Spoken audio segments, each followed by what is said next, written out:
तो गाइस आगे फिर एक नए वीडियो के साथ, और आज फिर विकास भाई को मैंने पकड़ लिया है। ये रोज भाग जाते हैं यार, लेकिन आज पकड़ लिया है। कहाँ भाग जाते हो भाई? कैसे हो पहले तो बताओ लोगों को। बस बढ़िया सब आप। और भाग कहाँ जाते हो?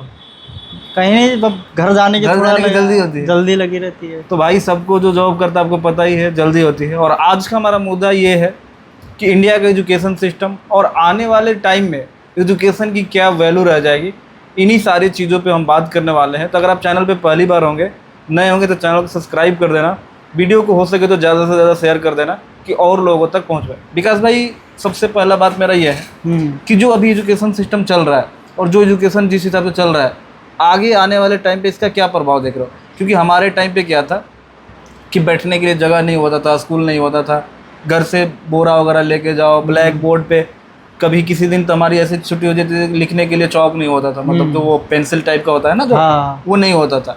लेकिन अब धीरे धीरे चीज़ें चेंज हो रही है। इस पर क्या कहना चाहोगे? इस पर देखो, मैं यही कहना चाहूँगा कि एक टेक्नोलॉजी, क्योंकि पहले और अब में बहुत चीज़ें बदल गई है। क्योंकि जिस हिसाब से नई टेक्नोलॉजी आ रही है, खासकर आप यूट्यूब है, सबसे पहले टेक्नोलॉजी तो यही है, जिसमें क्या है कि हर एक बच्चा कहीं भी किसी भी कोने में पढ़ सकता है। उसको किसी फीस की, ट्यूशन की ज़रूरत नहीं पड़ती। क्योंकि आपने देखा होगा कि आजकल ऐसे बच्चे ऐसे हैं जो यूट्यूब से ही पढ़ के वो अपना, जैसे गवर्नमेंट की जो तैयारी तो वो क्रैक कर लेते हैं, उनको ज़रूरत नहीं होती। दूसरी बात ये है विकास भाई कि जो दुनिया के सबसे रिचेस्ट पर्सन में से एक है बिल गेट्स, आपने उनका नाम सुना होगा, जो माइक्रोसॉफ्ट के को फाउंडर है, जो हमारे पीसी लगा है, सब उनका ही देन है। और जितनी भी मतलब क्रांति आई टेक्नोलॉजी में, सबसे बड़ा हाथ कंप्यूटर का है। कंप्यूटर में कोई ऐसी चीज़ नहीं है जो हम नहीं सर्च कर सकते, नहीं देख सकते। उन्होंने बोला कि आने वाले 5 से 10 साल के बाद कोई भी इंस्टीट्यूट या कोई भी विद्यालय, कॉलेज वगैरह रहेगा ही नहीं।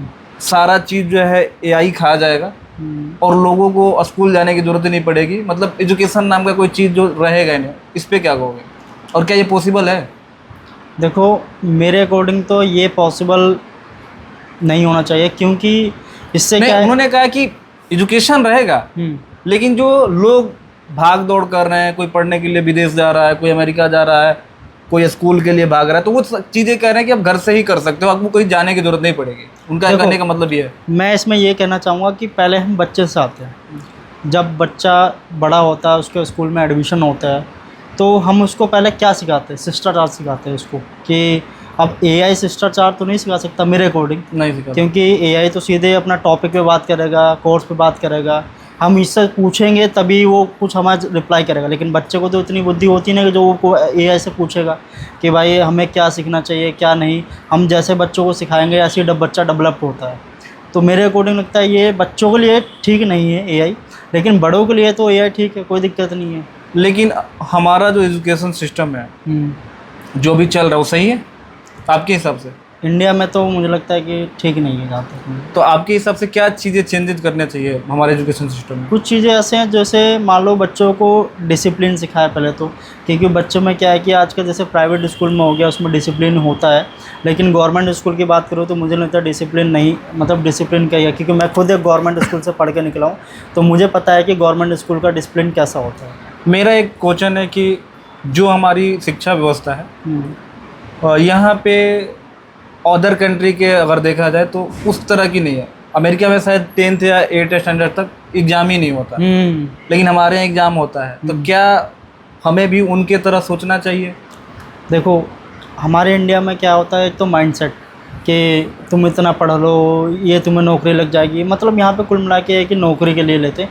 लेकिन बाहर आउट ऑफ कंट्री में, जैसे आपका अमेरिका आपने बोला, फिर उसके बाद आपका फिलीपींस हो गया, या फिर आपका फिनलैंड हो गया, इसमें क्या होता है बच्चों को अलग अलग कैटेगरी में सिखाते हैं। जैसे स्पोर्ट्स वहाँ पे ज़्यादा मतलब प्रायोरिटीज़ देते हैं वहाँ पे लोगों।